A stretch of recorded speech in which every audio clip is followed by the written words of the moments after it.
Hello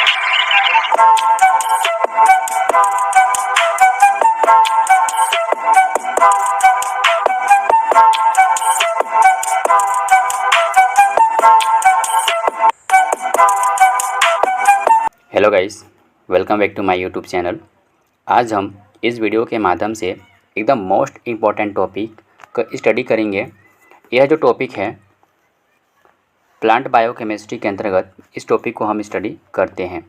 यह topic है काफ़ी इम्पोर्टेंस होने वाला है आपके लिए। इस टॉपिक को हम एक एक करके स्टडी करेंगे।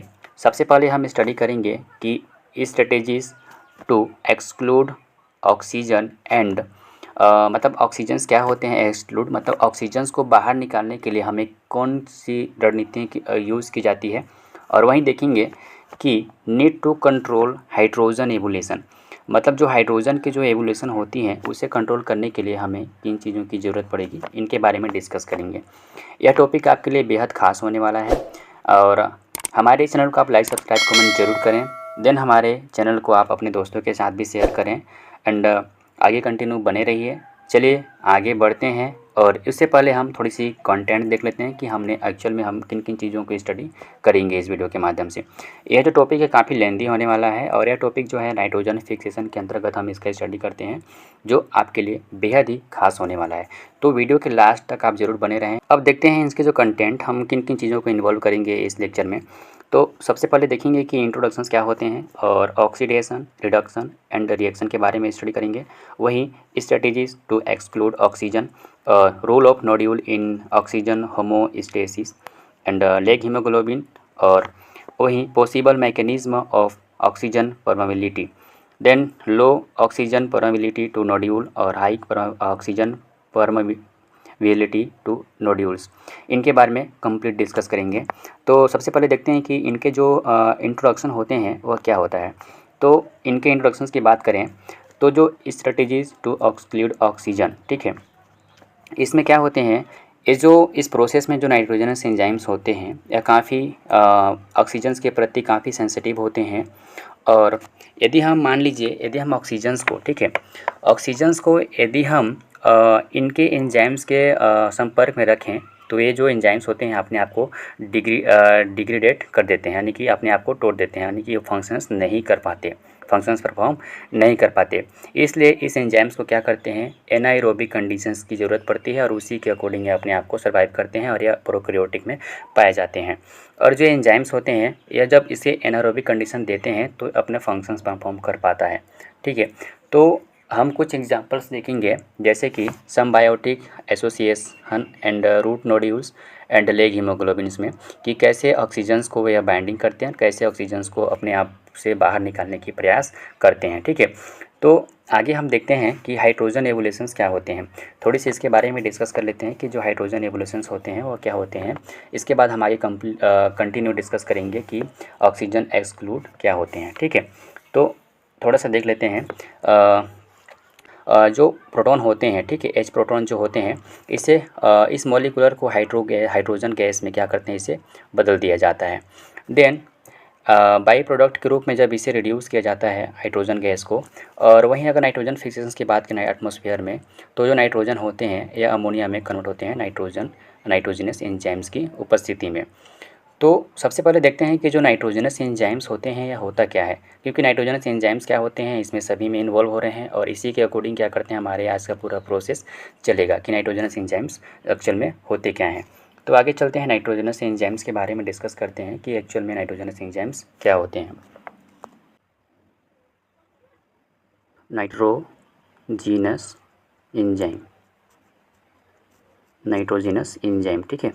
ये जो नाइट्रोजनस एंजाइम्स होते हैं यह जनरली देखा जाए तो इनके टाइप्स की बात करें तो यह 3 टाइप्स के होते हैं। जैसे फर्स्ट जो है इसे हम बोलते हैं मोलिब्डेनम, ठीक है, पहला जो होता है मोलिब्डेनम, और जो दूसरा होता है दूसरा को बोलते हैं वेनिडियम, और वहीं अगर तीसरा की बात करें तो उसे बोलते हैं अपन आयरन, ठीक है, यानी कि Fe।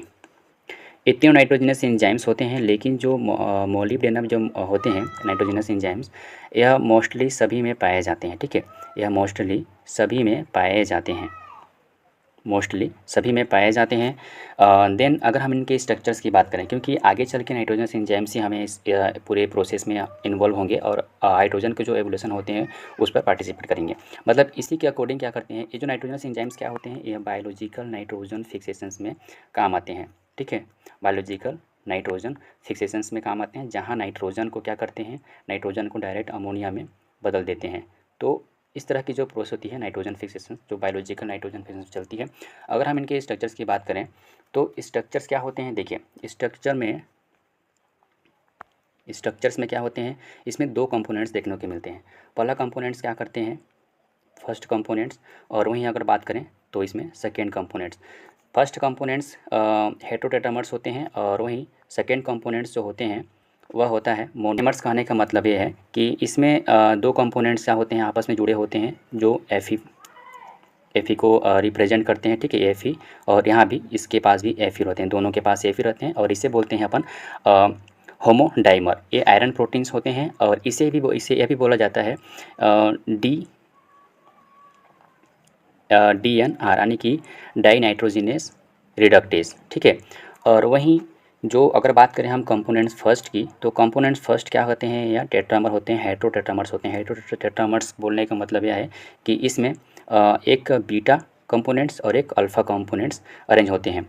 लेकिन इसकी बात करें, इसमें जो अपर वाले पार्ट्स होते हैं यह अल्फ़ा कंपोनेंट्स कहलाते हैं, और इसके ऊपर क्या अरेंज होते हैं, मोलिब्डेनम एंड आयरन। ठीक है, इसके ऊपर आयरन होते हैं। और देन अगर हम इससे बीच वाले की बात करें तो बीच में क्या होते हैं, बीटा प्रेजेंट होते हैं। ठीक है, इसे बीटा बोलते हैं। और देन इसी तरह नीचे भी होगा मोलिब्डेनम, आयरन, और वहीं बीटा, यहाँ पर आपको बीटा देखने को मिलेंगे और ये अल्फ़ा की तरह काम करते हैं। मतलब इसमें दो कंपोनेंट्स किसके होंगे, अल्फ़ा के, देन दो कंपोनेंट्स किसके होंगे, बीटा के, हेट्रो कंपोनेंट्स फर्स्ट में। ठीक है, मतलब कंपोनेंट फर्स्ट में इसे बोला जाता है हेटेरोटेट्रामर्स, और इसे बोला जाता है DN, यानी कि डी नाइट्रोजिनेस। ठीक है, और इसे बोलते हैं मोलिडेनम आयरन प्रोटीन्स भी कहा जाता है, और ये कैटालाइटिक एक्टिविटी शो करते हैं।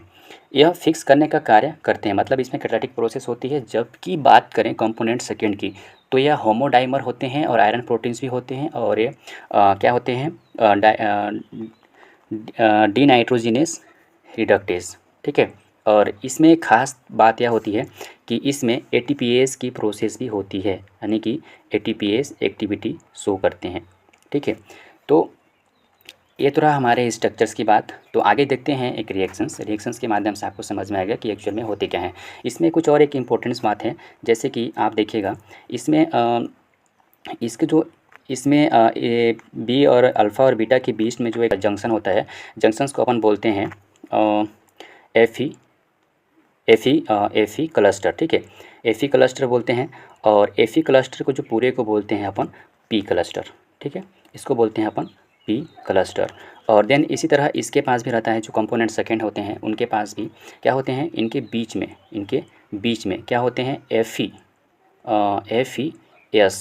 एफीएस क्लस्टर होते हैं, जो किसी भी इलेक्ट्रॉन को क्या करते हैं, यहाँ पर ये इसको रिसीव करने का काम करते हैं यहाँ पे। तो इस तरह से यहाँ पर होते हैं। और सबसे मोस्ट इंपॉर्टेंट पार्ट्स, जो कंपोनेंट्स फर्स्ट होते हैं, जिसे हमने टेट्रामर बोला, वो क्या होते हैं, लार्ज होते हैं, जबकि वो डाइमर जो होते हैं वो क्या होते हैं, स्मॉल होते हैं। तो स्मॉल कंपोनेंट्स होते हैं। तो आगे चलिए हम इसका डिस्कस करते हैं एक स्ट्रक्चर के माध्यम से। अब बात करते हैं ऑक्सीडेटिव रिडक्शंस या रिएक्शंस की बात करें, तो इसमें आप देखिएगा तो आपको दो तरह के कंपोनेंट्स देखने को मिलेंगे। पहला कंपोनेंट्स क्या है, ये वाला कंपोनेंट्स। ठीक है, एक कंपोनेंट्स को बोलते हैं अपन लार्ज कंपोनेंट्स। ठीक है, लार्ज कंपोनेंट्स हैं, और इसको बोलते हैं अपन स्मॉल कंपोनेंट्स। ठीक है, यहाँ पर आपको देखने को मिलेगा, ये है सेकेंड जो डी नाइट्रोजिनेस रिडक्टेज, और ये फर्स्ट कंपोनेंट्स को बोलते हैं अपन डी नाइट्रोजिनेस। ठीक है, अगर हम इसकी बात करें कि एक्चुअल में होता क्या है, अगर हम बात करते हैं इनके स्ट्रक्चर्स की, पहले बताया कि ये जो फर्स्ट कंपोनेंट्स होते हैं ये टेट्रामर्स होते हैं, जैसे कि एक बीटा और एक अल्फ़ा, और बीटा और अल्फ़ा के रूप में अरेंज होते हैं, जो इसे बोलते हैं मोलिब्डेनम आयरन प्रोटीन्स के नाम से जाना जाता है इसे, और इसे बोलते हैं एफी क्लस्टर को एफी प्रोटीन्स के नाम से जाना जाता है। ये स्मॉल होते हैं और ये लार्ज होते हैं। अगर हम वहीं बात करें इनमें, अगर हम इलेक्ट्रॉन की कैसे प्रोसेस होती है, कैसे इलेक्ट्रॉन ट्रांसफ़र होते हैं, तो उनके लिए अपन बात करते हैं फेराडॉक्सी रिडक्टेज की। ठीक है, तो जो फेरेडॉक्सिन रिडक्टेज होता है, इसे जब ये एच प्रोटॉन को क्या करते हैं, ट्रांसफ़र करते हैं। एच प्रोटॉन कहाँ ट्रांसफ़र करते हैं, इसे ट्रांसफ़र किया जाता है एफ ई क्लस्टर के पास, एफ क्लस्टर के पास। यहाँ से जब इलेक्ट्रॉन आते हैं और ये इलेक्ट्रॉन कहाँ से लेते हैं, हाइड्रोजन, ये लेते हैं ग्लूकोज, सुक्रोज या फिर पायरूवेट से लेते हैं। ठीक है, जब यह एच प्रोटॉन को या इलेक्ट्रॉन को क्या करते हैं, आगे भेजते हैं आयरन के पास, तो आयरन के पास एक जंक्शन होता है जिसे बोलते हैं एफ क्लस्टर, एफ क्लस्टर बोलते हैं। यहाँ से जब यह ऑक्सीडाइज हो जाता है, फेरेडॉक्सिन क्या होते हैं, ऑक्सीडाइज हो जाता है। ऑक्सीडाइज होने के बाद यहाँ से जो एफ जंक्शन जो होते हैं, यहाँ ये रिडक्टेज होते हैं। ठीक है, यहीं आगे चल के जब यह ट्रांसफ़र करते हैं फर्स्ट कंपोनेंट्स को, मोनिडेनफ एफ प्रोटीन को, यहाँ से एक जंक्शंस भी काम करता है जिससे बोलते हैं यहाँ पर एफ क्लस्टर। एफ क्लस्टर को हम बोलते हैं पी क्लस्टर। ठीक है, इसे बोलते हैं अपन पी क्लस्टर। फिर यह क्या करते हैं, इलेक्ट्रॉन को सेकेंड वाले के पास भेजते हैं, यहाँ भेजते हैं। यहाँ भेजने के बाद मोलिब्डेनम आयरन प्रोटीन के पास इसको ट्रांसफ़र करते हैं, जो कि यहाँ भी आपको देखने को मिलेंगे एफ क्लस्टर। और फिर यहाँ से इलेक्ट्रॉन को भेज देते हैं एटमॉस्फेयर में, यानी कि नाइट्रोजन के पास ट्रांसफ़र करते हैं। और वहीं हम देते हैं इसे 8 हाइड्रोजन, और वहीं दिया जाता है 8 इलेक्ट्रॉन भी हम इसे देते हैं। जब इसे हम 8 इलेक्ट्रॉन देते हैं, और एक ख़ास बात हम इस पे, जैसे कि ये जो एफ प्रोटीन होते हैं, यानी कि मोनोडाइमर होते हैं, यह एटीपीएस एक्टिविटी शो करते हैं। इस कारण इसे हम एटीपी प्रोवाइड कराते हैं, 16 एटीपी। और 16 एटीपी से क्या बनाते हैं, 16 एटीपी प्लस इनऑर्गेनिक फास्फेट बना लेते हैं। जब यह बन जाते हैं, और वहीं हम बोले थे कि जो हेटेरोटेट्रामर्स होते हैं, यह क्या बोलते हैं, कैटालाइटिक एक्टिविटी शो करते हैं, मतलब यह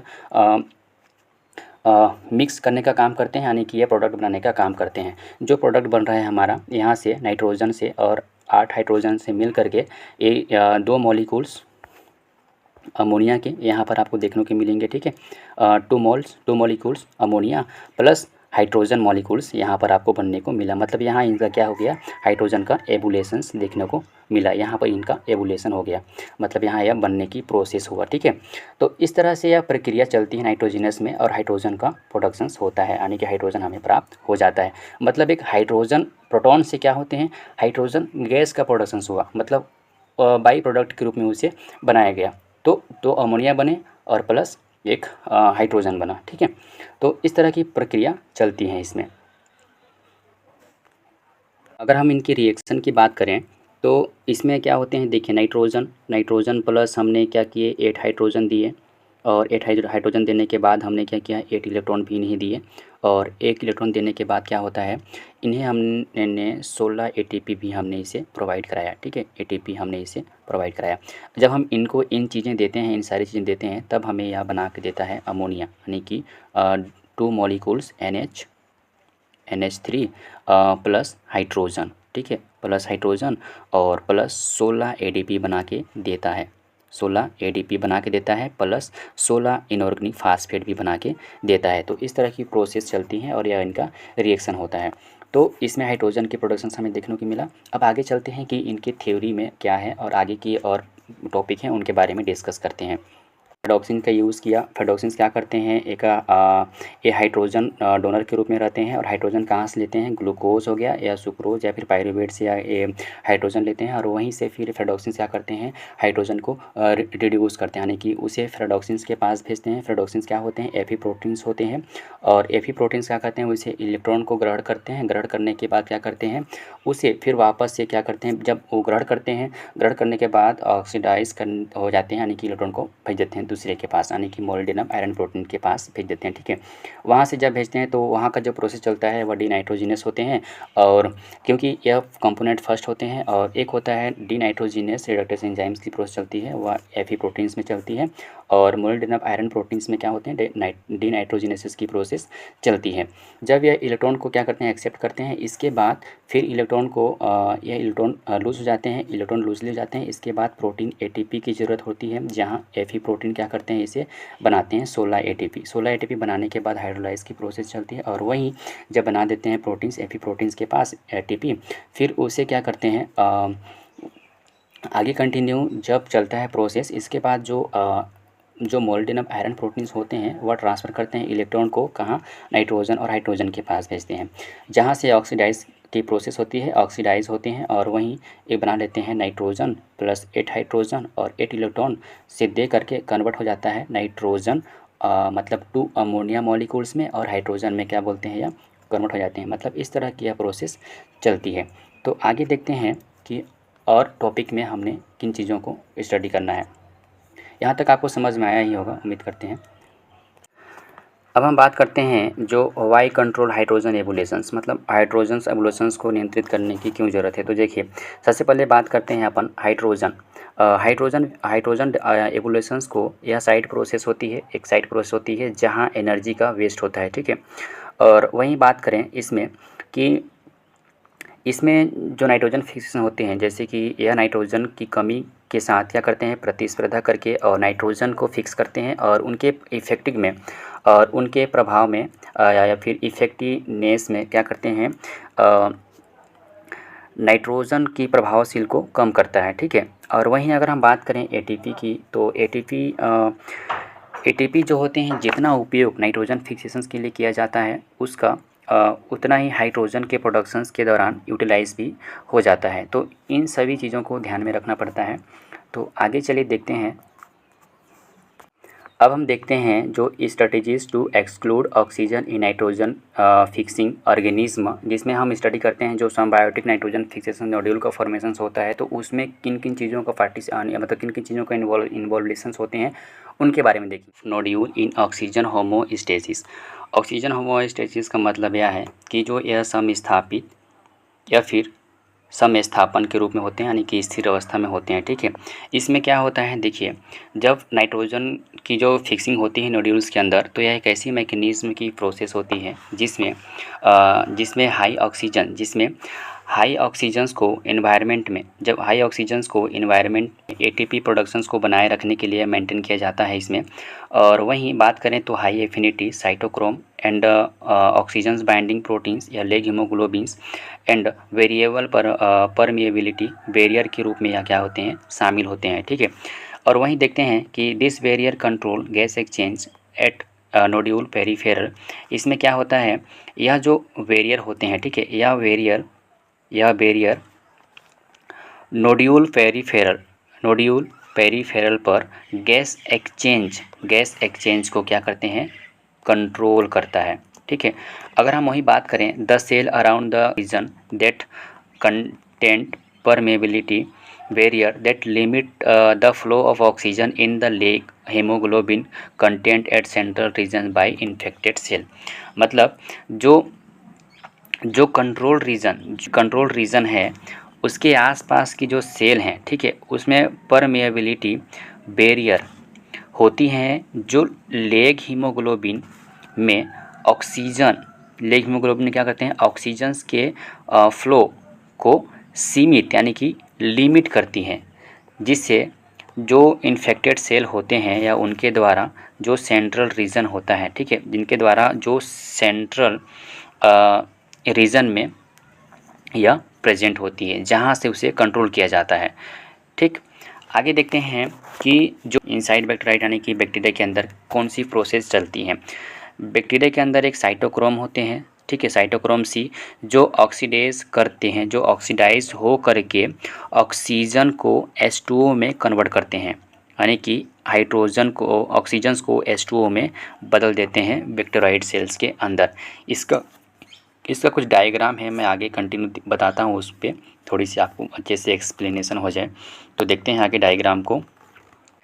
देखिए, इस डायग्राम पे देखिए, ध्यान से देखिएगा आप। यहाँ एक डायग्राम जो है नोड्यूल की, ठीक है, नोड्यूल की डायग्राम है। और यह जो नोड्यूल्स के अंदर जो एक लेग हीमोग्लोबिन होते हैं, इसमें लेग हीमोग्लोबिन है, उनका डायग्राम है, ठीक है। तो ये क्या करते हैं, आगे बैक्टीरियोइड सेल्स के अंदर होते हैं, और ये क्या करते हैं, यहाँ पर साइटोक्रोम ऑक्सीडेज, ठीक है, साइटोक्रोम ऑक्सीडेज यहाँ पर देख पा रहे होंगे आप, साइटोक्रोम ऑक्सीडेज, ठीक है। और यहाँ पर आपको ब्लैक में दिखाई दे रहा होगा, यह बैक्टीरियोइड होते हैं। और बैक्टीरियोइड सेल्स के अंदर क्या हुआ, जो साइटोक्रोम सी है, यानी कि बैक्टीरियोइड सेल के अंदर क्या है, साइटोक्रोम सी, ठीक है। और उसके अंदर जो ऑक्सीजन्स होते हैं वह क्या होते हैं, H2O में कन्वर्ट कर देते हैं, उसे ऑक्सीजन्स को H2O यानी कि जल में कन्वर्ट कर देते हैं, ठीक है, साइटोक्रोम नहीं बैक्टीरियोइड्स। और वहीं बात करें हम साइटोक्रोम सी की, अगर हम बात करें साइटोक्रोम सी की, इसकी बात करें तो साइटोक्रोम सी की जो एक्टिविटी होती है, नोड्यूल्स के अंदर ऑक्सीजन्स की जो कॉन्सेंट्रेशंस होती है वह काफ़ी अधिक होती हैं की तुलना में काफ़ी अधिक होती हैं। ठीक है, तो इस तरह से आप डायग्राम पे आप देख सकते हैं, यहाँ पर कॉर्टिकल सेल्स और यहाँ पर आपको लेग हीमोग्लोबिन्स आपको देखने को मिला, यहाँ पर आपको लेग हीमोग्लोबिन्स, जिसके बारे में आगे कंटिन्यू डिस्कस करेंगे।